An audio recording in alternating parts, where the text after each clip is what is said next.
right, good afternoon, everyone. Welcome. My name is David Fields. I'm the Associate Director of the Center for East Asian Studies here on campus. I think I know almost everyone in this room, but I will tell you, if you are faculty, we offer affiliation with our center. If you're a graduate student, we offer a PhD minor in East Asian Studies. And if you are an undergraduate, we offer a certificate in East Asian Studies. And for everyone, we offer community events just like this one, almost on a weekly basis, at least a bi-weekly basis during this semester. And I actually, before I introduce our speaker, I just want to plug our event for next week, which is next Tuesday at 6:30 p.m. Although not in this room. We normally have things here. This is not in this room. This is in LVM L140, Thinking Through Buddhist Visualities with Professor Robert Scharf of UC Berkeley. And this event and all the other events we do can be found on the home page of our website or on our Facebook page. If you do not already subscribe to This Week at CEAS, our weekly email that comes out every Monday morning with all the events for that week and beyond, please sign up for that. You can also do that in the footer of our website. So thank you very much for coming today. It's my great pleasure to introduce Junko Mori, Professor of Japanese Linguistics and Second Language Acquisition here at the University of Wisconsin, where she has served since 1999. Professor Mori earned her BA from Kyoto University in Educational Psychology and her PhD from the University of Wisconsin in 1996. Professor Mori is the author and editor of 4 books and dozens of articles, as well as the 2003 American Councils of Teachers of Foreign Languages Paul Pimsleur Award for Research in Foreign Language Education. Her current research focuses on the development, implementation, and legacy of the Japanese Language and Culture Assistant Program administered by Wisconsin's Department of Public Instruction from 1989 to 1993. As we will learn from her talk, this program is more than of just academic interest to Professor Mori, since she was part of the first cohort of 13 Japanese teachers sent by this program to the state of Wisconsin. And the book she's working on now is a blend of contemporary history and ethnography, which explores how the fundamental purpose and benefit of Japanese language and culture education in Wisconsin was envisioned differently by diverse stakeholders. However, this book will at least partially be autobiographical, exploring Professor Mori's career and how it has developed since coming to Wisconsin in the 1980s to essentially perform ethnicity, how it's developed from that to becoming a leader on our campus and nationally in Japanese language, Japanese linguistics, and second language acquisitions.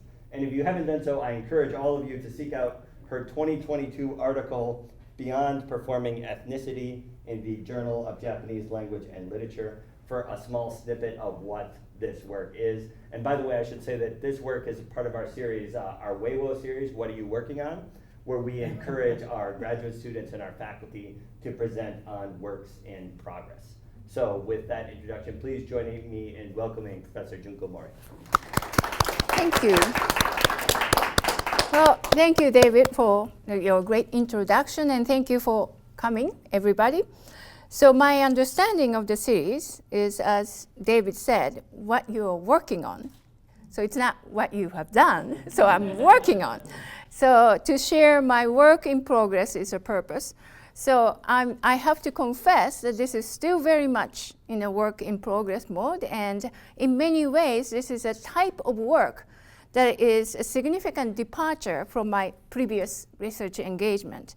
So please bear with me, and I would really welcome your feedback. So I'd like to begin this presentation with this figure presented by Douglas Fir Group, or Group of Applied Linguists, who discussed the state of art and the future directions of the field in 2016.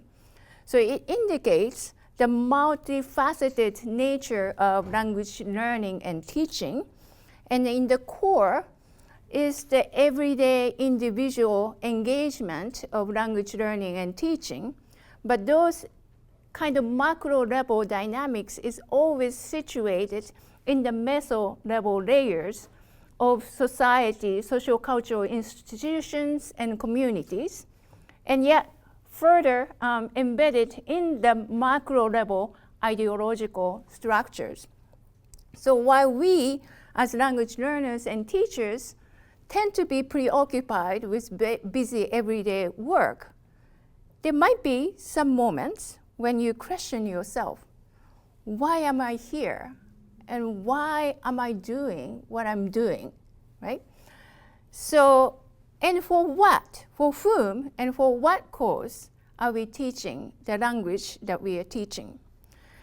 And in seclusion of the COVID time, and then going through the various documents and materials in the basement, those are the kind of moment that gave me this question.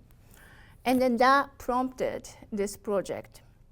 So for the next 45 minutes, I would like you to join my journey to the past and exploration of these soul-searching questions. And then this is the image that I used for the poster of this event. And here I have the actual document, which was produced by the Wisconsin Department of Public Instruction in 1987, the Tateru. Or more precisely, it was written by Advisory Council for Japanese Language and Culture Education appointed by the State Superintendent, Dr. Herbert Grover.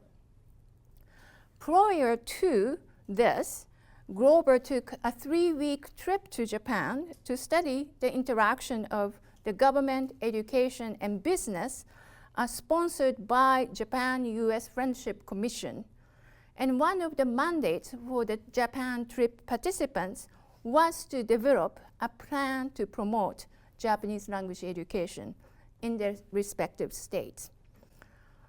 And this is timing is indeed correspond to the rapid growth of Japanese economic rise seen in the late 80s.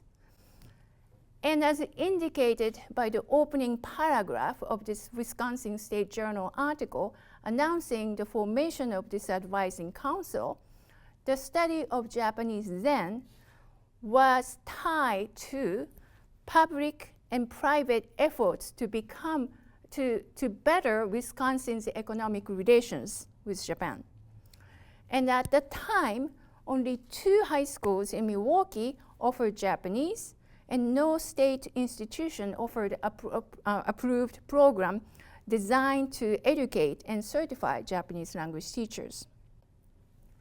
The Japan investment to the US was on the rise then too, and Wisconsin was actually falling behind compared to nearby Midwestern states. And this dynamics also added further sense of urgency for Wisconsin to foster the stronger relationship with Japan. So under this condition, the advisory council consisted of legislature, business people, teachers, and school administrators and representatives from post-secondary institutions and the private sector were formed. UW-Madison is represented by Naomi McGloin from the East Asian Languages and Literature, and Sally Henshaw, back then the counterpart of David, the coordinator of East Asian Center. And the council was charged to make recommendations on these items. And then the top 2 highlights were establishing Japanese language education instruction in the schools and enhancing the instruction of Japanese history and culture in the state. And then the rest goes like this. In the meantime, move to Japan side. In Japan in 86, I, fresh out of college, started to work at a private firm in Shibuya. And by the end of the first year at work, however, I was disillusioned by the way in which women are treated in the corporate world, despite the equal opportunity law that was passed in '85. And one day, I ran into this magazine, stacked flat, at a bookstore near the Scramble Crossing. Here, they open up. So the Gekkan Nihongo, or monthly Japanese, was established in '88 with the subtitle on Japanese language and Japanese language education in an era of globalization. The journal symbolizes the so-called Nihongo boom of that time. And they had a special issue on the teaching Japanese in America. Now is the time to gear up your frontier spirit. So intrigued by this copy, I grabbed this magazine and went home. Flipping through pages, I came across this advertisement of the internship program established by the state of Wisconsin. And this is roughly 20 months after the publication of that very advising council's report. And of course, back then, I didn't know any existence of this behind-the-scene documents. And then crucially, the headline of the program announcement highlighted the immersion English experience as a major incentive, a major benefit for the interns. In fact, the English Journal was another magazine where the program announcement was praised. And before the internet day, placing such a one-page ad in the advertisement magazines or newspapers probably was the only way to announce the program, right? And then so how many people would notice this and then express interest? So that was a concern on the Wisconsin side. But despite apprehension of those in Wisconsin, the program contact in Japan eventually received approximately 700 inquiries in the next few months, and eventually received 72 applications, from which 13 were selected. And the departure of the first cohort of 13, which included me, was featured in Asahi newspaper, one of the major, top 5 major largest newspapers in Japan. And another notable heading in the article is actually this Moto Kutsumigaki Shounen Ito Sensei Honso, or former shoeshine boy, Mr. Ito, makes every effort. The Mr. Ito was a war orphan, actually, who happened to move to Wisconsin in the late 50s to attend Lawrence University in Appleton, Wisconsin, with a scholarship. After graduation, he remained in Wisconsin as a public school Spanish teacher until when he was discovered by DPI and invited to join the advisory council. And he spearheaded the effort to develop this internship program. And without this auspicious presence of this Japanese American, the program would not likely have taken off. So the JALCAP program began in this fashion, and then between 89 to 93, dispatched 101, it's not Dalmatian, like 101 Japanese interns to nearly 50 school districts across the state. And during that period, the number of schools offering Japanese increased from 2 in '86 to 51, according to the report produced by DPI in September '93. The state-led effort of the development of a non-European language program symbolized by the creation of JALCAP was unprecedented. In fact, in the 90s, Wisconsin was seen as the beacon of K-12 Japanese language education.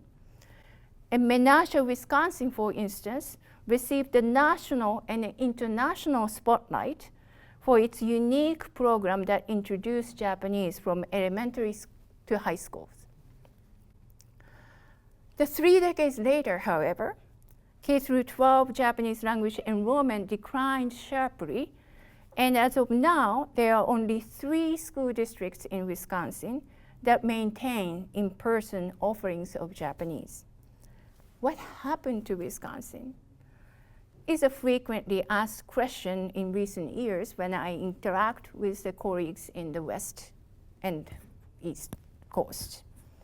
This sharp fall of the number of the programs seen in the state during the last 10 years is equally remarkable as the rapid rise in the 90s.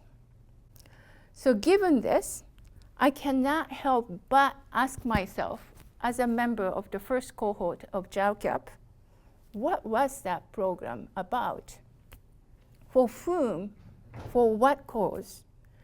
And how were the essential purpose and benefits of Japanese language and culture education in the upper Midwestern state envisioned by different stakeholders, including program developers, district administrators, local teachers, Japanese interns, students with different racial, ethnic, national, and linguistic backgrounds. And the photo shown here includes the 3 key figures, a little bit dark, but the center is the Dr. Grover, the superintendent, and then the Mr. Ito, the Japanese Spanish teacher. And then here's the Dr. Kurokawa, English professor at Meiji University, a longtime friend of Mr. Ito, who was convinced to volunteer his entire time to administer the program in the Japan side for 4 years. So missing any one of them, the launch of this program was not possible. But as years went on, the gap in their visions and interests began to emerge, which resulted in the closure of the program in 4 years. So to explore these questions, I have examined various archival materials such as those shown here and conducted qualitative interviews with former interns as well as current and former DPI staff, principals, and teachers.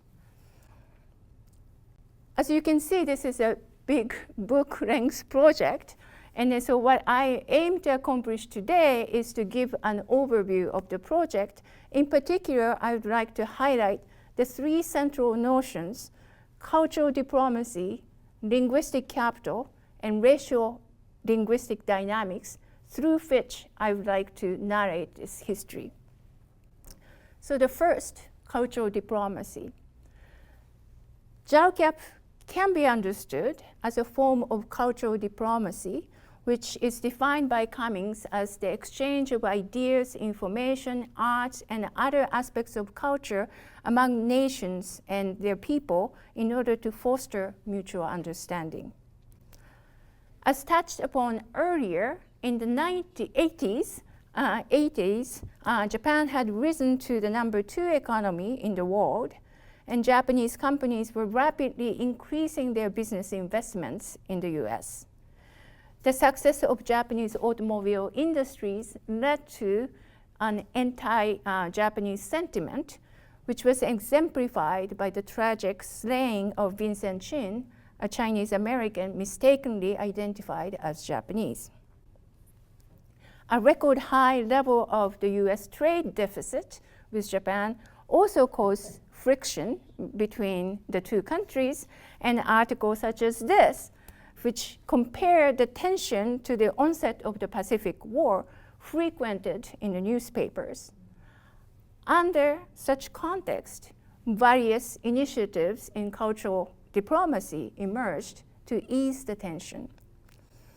So as I mentioned earlier, the development of Advisory Council, for instance, was prompted by the Superintendent Grover's travel to Japan, which was founded by the Japan-US Friendship Commission, a US federal government agency established in 1975 to strengthen the US-Japan relationship through education, cultural, and intellectual exchange.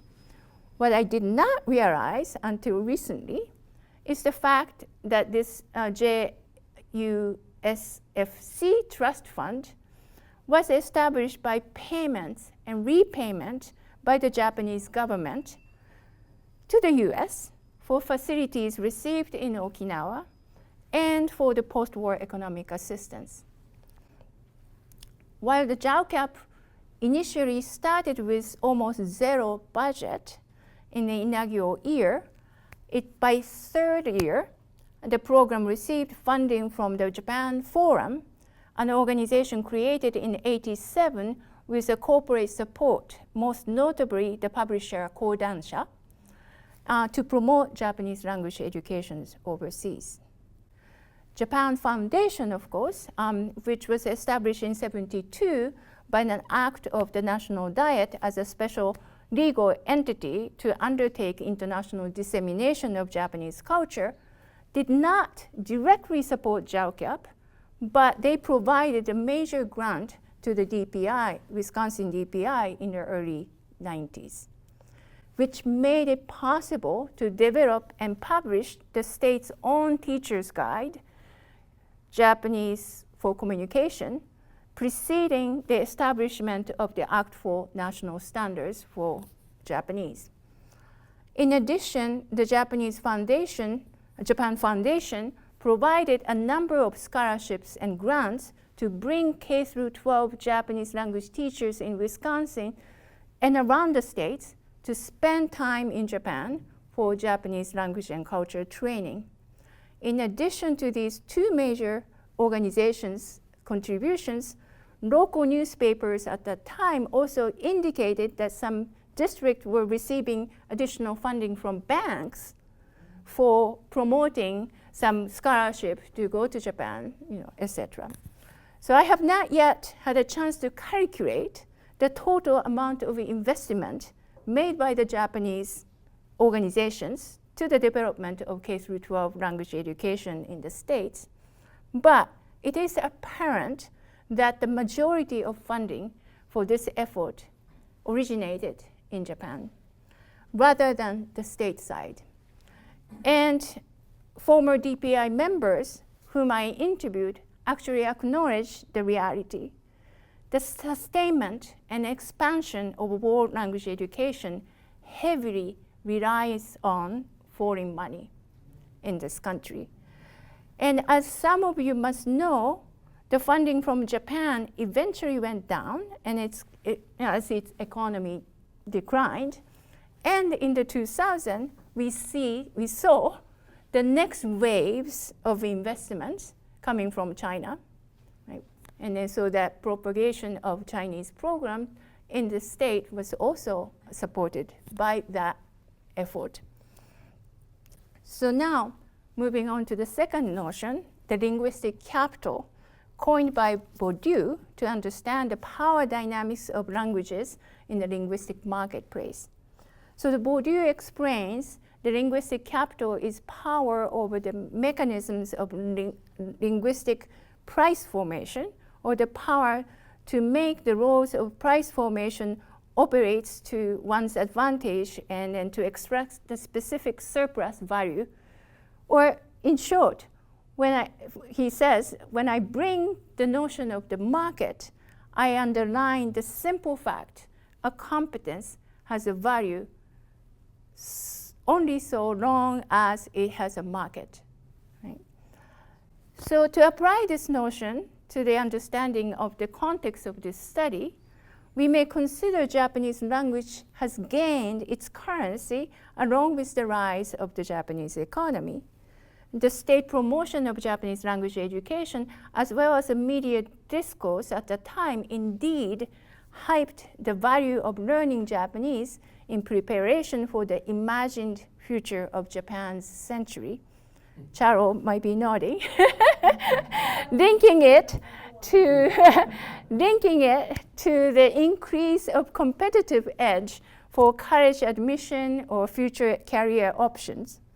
However, as you know, the Japanese economic bubble burst in the early 90s, and then its stagnant economy thereafter decreased the enthusiasm for Japanese and made it impossible to justify its continuation based solely on its instrumental value, right?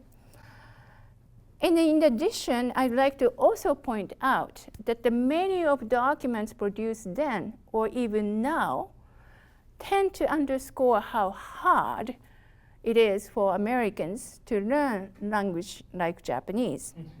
The Council's document also highlighted the fact that even foreign service personnel, the elites, struggle to develop a real professional proficiency in these hard languages.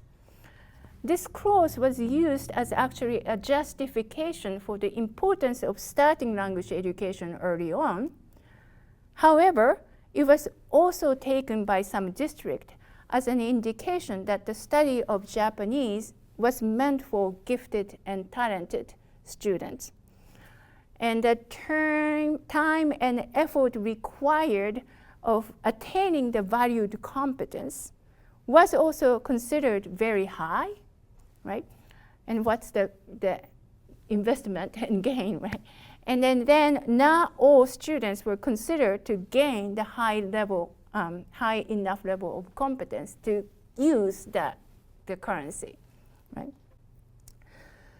The other side of the story is the English as a price commodity that was used for the recruitment of Japanese to this non-paid internship program.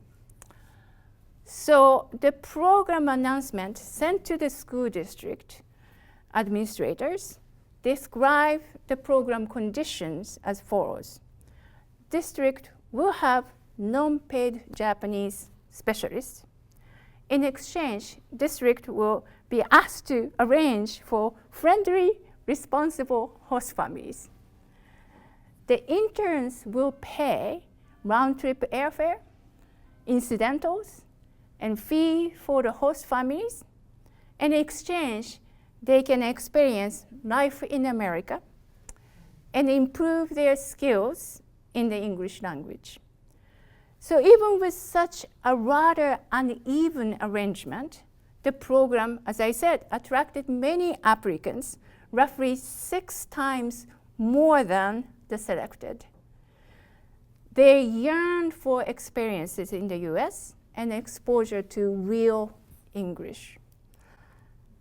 So the demographic profiles of the original 101 JALCAP participants were as follows, according to the book written by Dr. Kurokawa in '94, shortly after the closure of the program. So 77 female, 24 male, average age of 27 to 8. 92 of them quit full-time work, including myself, to participate in the program. The number included 13 middle or high school English teacher or Japanese teacher. Book also mentioned that the roughly half of them remained in the States, and 38 of them pursued a graduate or undergraduate degree at a US institution. I'm an example of that. So why did they apply to Japanese JALCAP program, even with such an arrangement? According to 33 former interns whom I interviewed, most of them, most frequently mentioned reason was the desire to live overseas, especially in the US. US was a shiny country, they say. And then the second most recurrent theme was their actually dissatisfaction at work or the Japanese society as a whole, especially from female. Feeling repressed, wanting to escape from Japan, could not breathe in Japan. Or, 水を得た魚のよう, I'm like a fish in the pond in the US. So that sort of expression frequented. And the third most recurrent theme was the use and improvement of English-speaking skills. On the other hand, only 6 of them,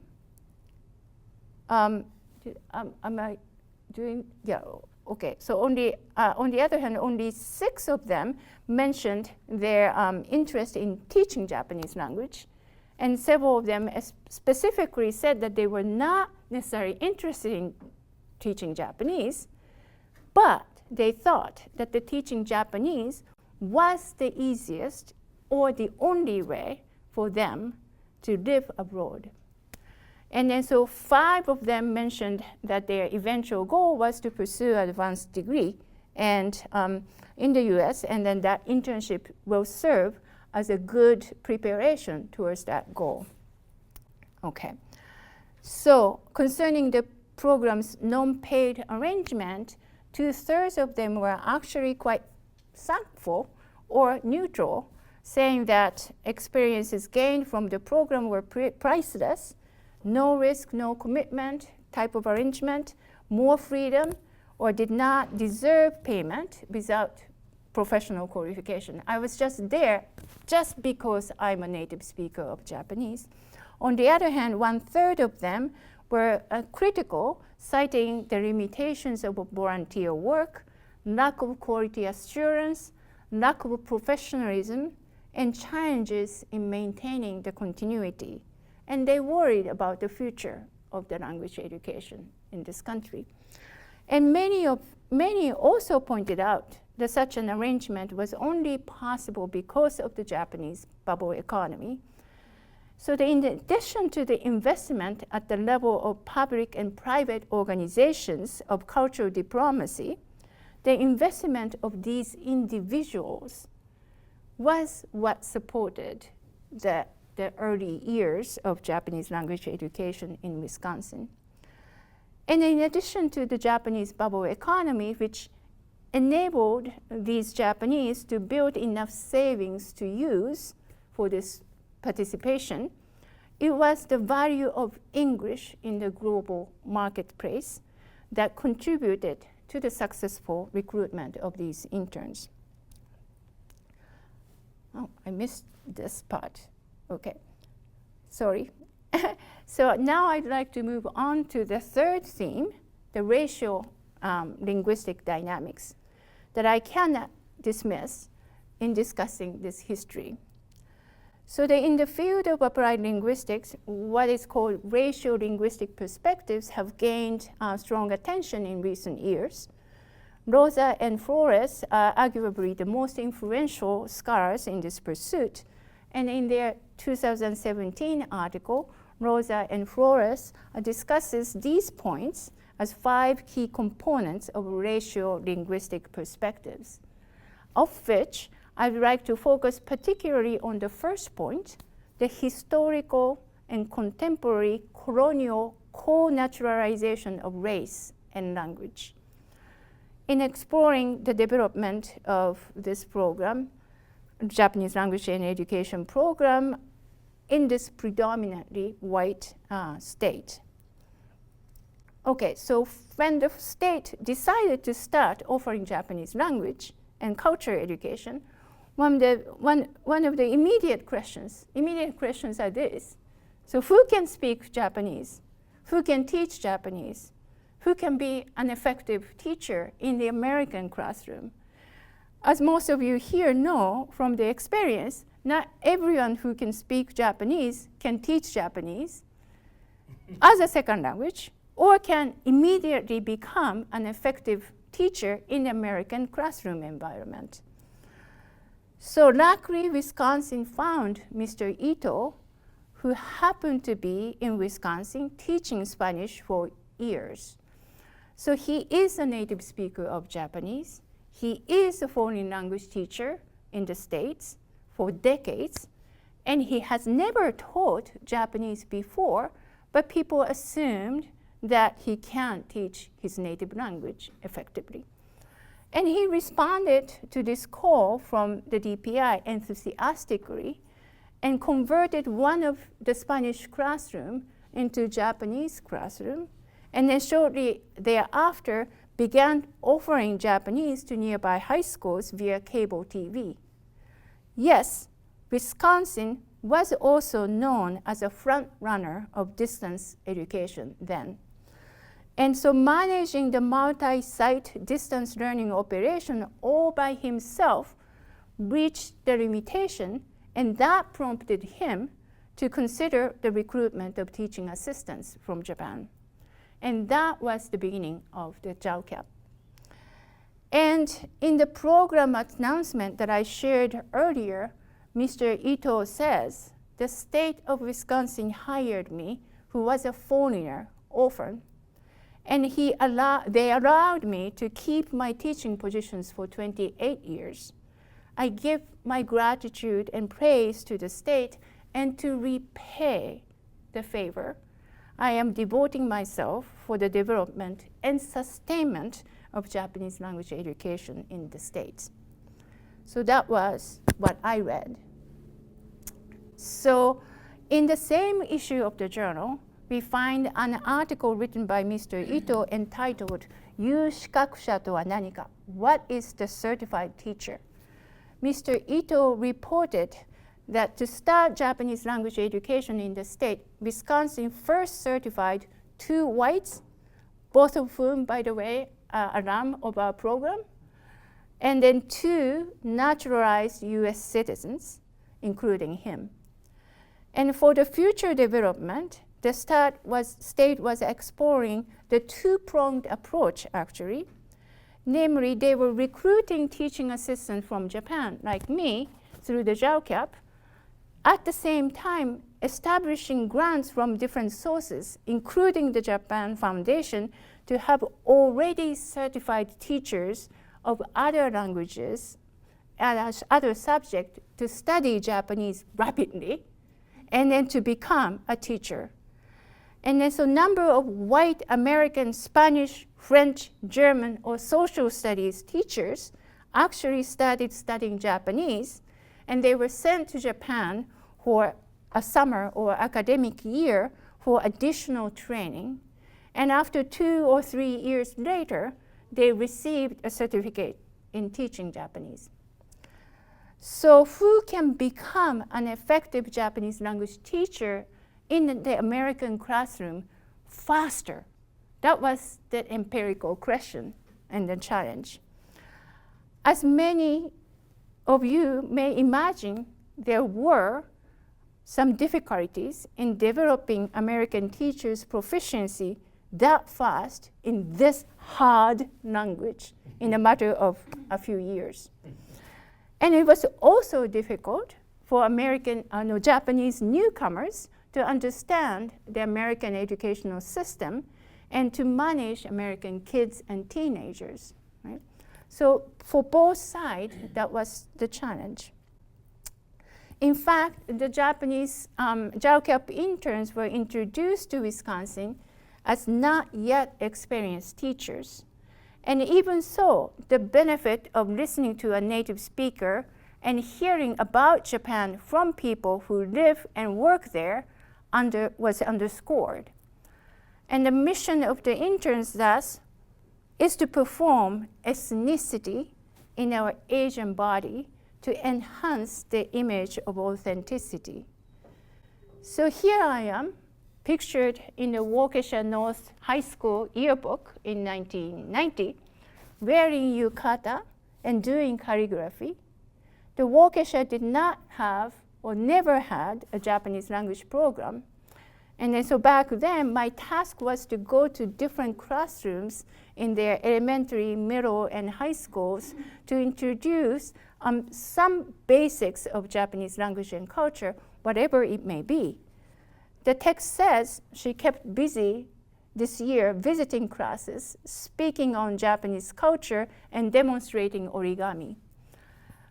In my end of the year report, included here, I describe myself as if a sort of geisha, right, being called on to different ozashiki or classrooms, delivering matsu, premium, ume, mid-grade, take, packages of performance depending on the order that I receive from the teachers, right?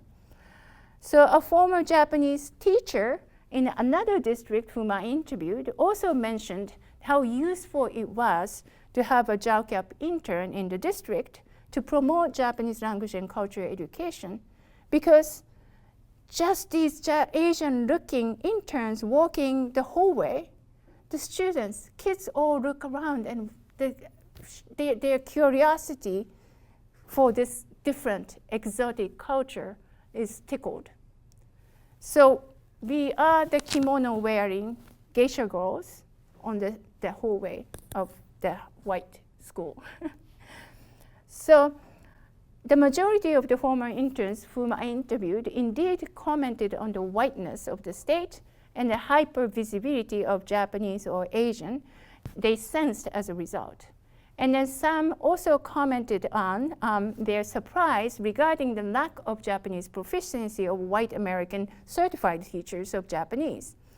The ownership of a language and culture and the legitimacy of teacherhood of the language and culture have been a long-lasting matter of contestation in the teaching of non-European languages, not just Japanese.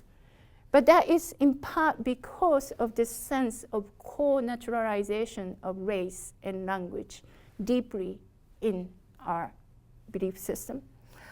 So in the meantime, close to the half of the interviewees also discussed their relationship with Hmong in the States. So this was not my experience in Waukesha, because Waukesha did not have a huge Hmong population. But there were many JALCAP interns who were sent to these blue-colored areas where a significant Hmong population existed by the early 90s. One of the interviewees, whom I call Maki, actually described her understanding that one of the goals of JALCAP was to improve the image of Asia as a whole. According to Maki, who was assigned to the district that saw a rapid rise of Hmong population at that time, the district conveyed to her that by welcoming Japanese teachers and promoting Japanese language education, they hoped that the overall image would improve. And as a result, the contempt against Asians emerging from the increased Hmong population in the community would be mitigated.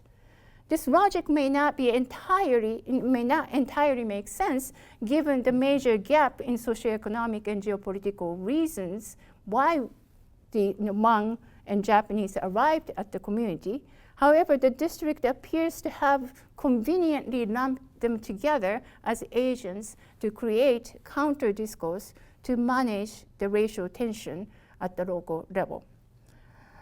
So here are some other remarks made by the former interns regarding their experience with Hmong students.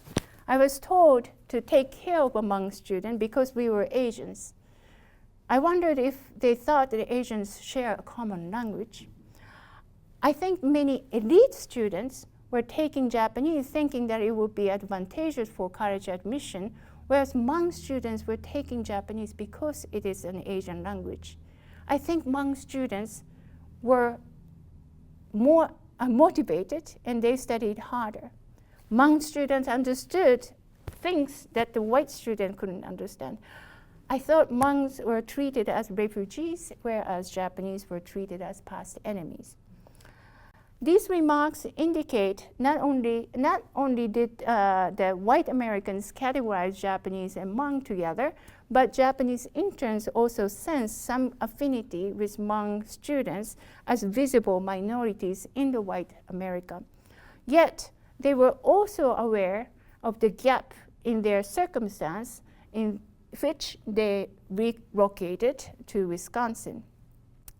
Izumi's account here vividly captured the ambivalence that she felt as a young Japanese brought into the community. I was shocked to see many who looked like me started to join the school week after week. First, I wrote 中国, China, on my hand and then showed it to them, but they told me they can't read and they couldn't understand English either. And I think they liked me because I looked like them. The school staff also thought that I was one of them. When the librarian identified me as a Hmong, I told her no. And a moment after, I regretted that I said that. So these accounts adds another significant dimension concerning the ethno-racial context, which appear to have influenced how the Japanese interns were positioned as well as positioning themselves in the white America. And Japanese interns were viewed together with Hmong immigrants as Asians, but at the same time, they were also presented as a representative of the then economic powerhouse, which the state should enhance its relationship. In fact, many of the school districts that developed and maintained in-person Japanese language education for some time are the ones that have a relatively high representation of Hmong populations. So these are the districts.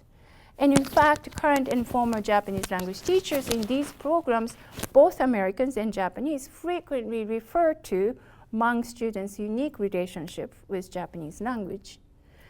On the other hand, the district that welcomed Japanese interns during the 3 of the 4 years, including Maki, that I introduced earlier, decided not to establish Japanese language program at the completion of the Japanese JALCAP program. The very first Hmong school board members in that district suggested a Hmong language should be prioritized rather than Japanese. So some district members' ways of lumping together all Asians met with this resistance and then strong voice of the Hmong community there. So in this English-speaking white dominant state, which language to offer, for whom, and what cause continue to be a tough question even today. Especially the Anglocentrism and parochialism are on the rise. And this is not just a matter of Japanese language education, but the language education as a whole, right? According to the data shared by the current DPI World Language Education Consultant, Pam Delfos, the percentage of high school students enrolled in world language education dropped from 56% to 38% during the last 10 years. The number of districts that are only offering one language, which is Spanish, is on the rise. And another interesting finding shared by Pam is that in 2023 data indicate students who identify Black, Hispanic, or Asian participated in world language education at higher rate than white peers. And then so what does that mean? For whom and what cause are we offering world language education? And which language, right? So now, sorry, it's taking long, but I'm trying to conclude my presentation. But as this image shows, that it is still a big puzzle that I'm trying to solve in the middle, so I'm afraid that I don't have any decisive conclusions. But as I hope that I have illustrated some of the emerging themes in this presentation. So the investment and gain, the development of language education, Japanese language and culture education in the state was made possible through heavy investment associated with Japan's efforts in cultural diplomacy. Once the investment died down and no free teachers were available, many of the districts were reluctant to commit to the sustainment of the programs.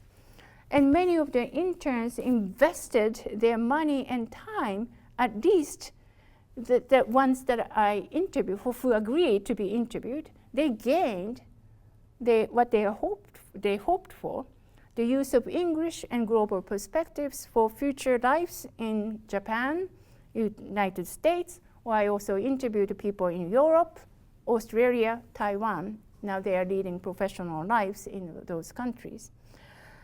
Another theme, the neoliberal or humanistic reasons for language teaching. Foregrounding the former may not have sufficient traction given the hegemony of English and machine translation, etc. How to successfully foreground the latter, the humanistic reasons for language learning is an urgent and important agenda. And core naturalization of race and language remains strong, but we are heading the right direction in a way to acknowledge the diversity of Japanese speakers and Japanese teachers, and we are transforming the appearance of Japanese language education field. We just need the space in the K through 12, and their acknowledgement. When they say teacher shortage, they believe that the Japanese teachers are difficult to find than the German teacher, even though the teacher shortage is existent for any subject field in K through 12 education today. So coming back to this original picture, so for Grover, his term as a superintendent ended in '96, or he didn't run for the second term, the next term, a third term, I think. So that his purpose was the enhancement of Wisconsin's profile and an economic, the Wisconsinites' exposure to Asia and state economic development. And then so he initiated, but it was not like he was looking after the continuation. And Dr. Kurokawa, understandably, put all his volunteer work to recruit Japanese interns, and then his interest was more for giving opportunities for Japanese youth. He was not necessarily looking to sustain Japanese language education in the state side. He wanted us to explore different options, give us an opportunities. For Mr. Ito, who bridged the two, so I think amongst the three, he's the only one who was really concerned about the sustainment of the Japanese language program in the Wisconsin for various reasons. I would like to end this presentation for the tribute to Mr. Ito. He appeared in this NHK documentary in 2018. The title, Sensou Koji, War Orphan. And this is broadcast in the NHK, and so this is a short segment of his that features him. 日本での就職を諦め、ずっとアメリカで生きてきた伊藤幸雄さん。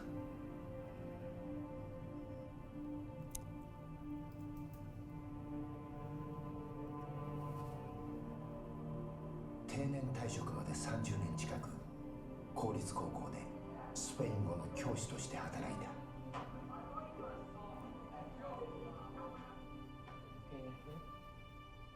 教師生活の中で伊藤さんが大きなやりがいを見出したのが、自分にしかできないことをと始めた日本語教育だった。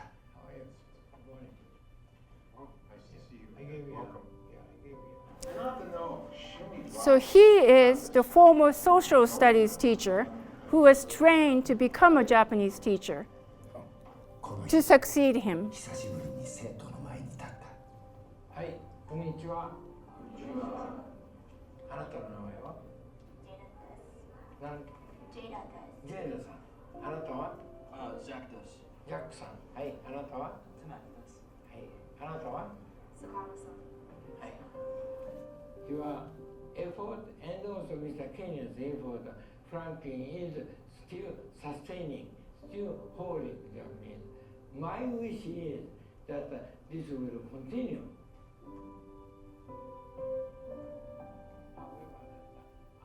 日米の架け橋になりたいとアメリカでずっと力を尽くしてきた。So, thank you very much. ありがとうございました。はい。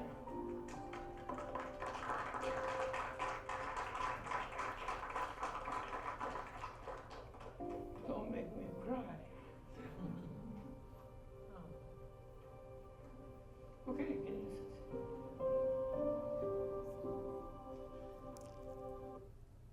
So this was aired in 18, and Mr. Yukio Ito passed away in 2020. And that Franklin High School's Japanese program was discontinued in 2020 when the teacher, Kenya Sensei, announced retirement. And that was the COVID year that I was in the basement going through this. And this is the reason why I feel like this is what I need to do, and this is the thing that only I can do, inheriting the spirit of Mr. Ito. Thank you.